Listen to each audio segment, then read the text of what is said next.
If you're looking for a machine that can make amazing nut milks, soups, smoothies, and more, then the MioMat might be perfect for you. In this video, I review and go over the MioMat machine and compare it to the similar blender, the Almond Cow. If you enjoy videos about minimalism, purposeful living, and reviews of quality home products, please consider subscribing to this channel. MioMat gracefully sent me this machine a few months ago for us to try out and review, and we've been honestly really happy at how great it is. When you receive the machine, it comes with a grinding cylinder, strainer, and a measuring cup. The very first thing we made with the MioMat was almond milk, which is something we've made at home since we first purchased our Almond Cow earlier this year. We loosely followed the MioMat recipe as we wanted to stick to the one we are used to so we could compare results. Some raw almonds, a little bit of oats, date syrup, and a pinch of salt. They do recommend soaking your almonds prior to blending them, but since we've never done this, we skipped it to see the results. There are 2 lines inside the container to mark the minimum and maximum amounts of water you need to add. Once your ingredients are ready, you simply choose from the top options on what you're making and click the start button.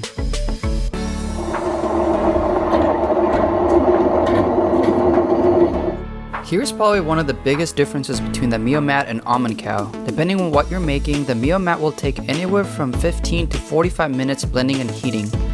For this almond milk recipe, it was around 15 to 20 minutes. The Almond Cow only takes a couple of minutes for the same recipe and the milk remains cold. Once finished, your MioMat will beep letting you know that your milk is ready.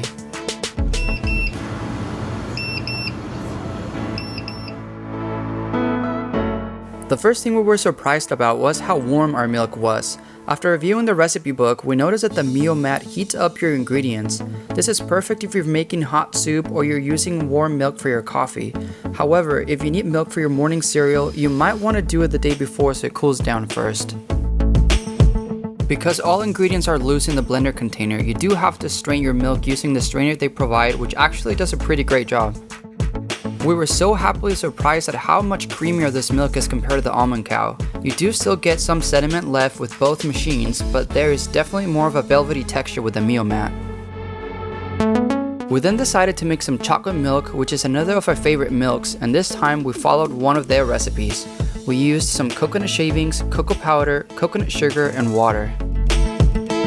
This was honestly the best chocolate milk we've ever made at home. We wanted to make hot chocolate, so it was perfect because the milk already ends up a little warm so our toddler could enjoy it immediately. My wife and I wanted it hotter though, so we decided to just strain it directly into a pan to heat it even more. I also highly suggest keeping your coconut meat at the end and making some delicious muffins with it. This chocolate milk was actually perfect for the cold winter and something we can see ourselves making a lot. We are still trying to figure out how to make oat milk though. Because the ingredients heat up, the oats cook a little and get very gooey, so we still need to play with that recipe a little bit more. The MioMat does come with many settings for hot items, so we've made many soups with it and it's incredibly convenient. The first one we are making is a white bean pumpkin soup with onion and carrots. You simply add your ingredients to your blender, season to taste, remove the grinding cylinder, and select a creamy or chunky soup setting.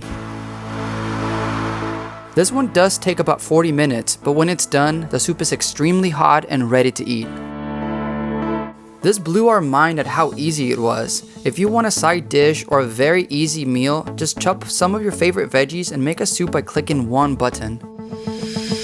We also made a zucchini soup and it was incredible. I did forget to take the grinding cylinder off, but it still worked just fine. Lastly, we tried the chunky soup setting with some uncooked rice and veggies, and we were amazed at how it cooked everything and it tasted delicious. The only complaint at this point is that it doesn't fit more at once because we actually ended up doing this same recipe twice to have seconds. I highly recommend the MioMat. It does so much more than just nut milks, which is perfect if you're looking to reduce the amount of appliances.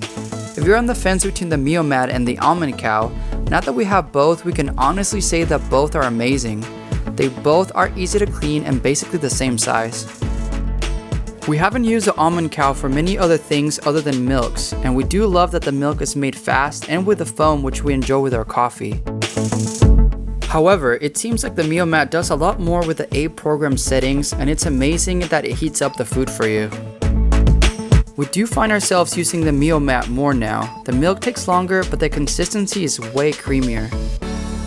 We also try to live slow and mindfully, but if slowing down may be hard for you, or you just want a milk maker that's fast and convenient without having to use a strainer, then you can just get the Almond Cow and be really happy with it. I hope this video was helpful. Make sure you click that like button and don't forget to subscribe. Thanks for watching.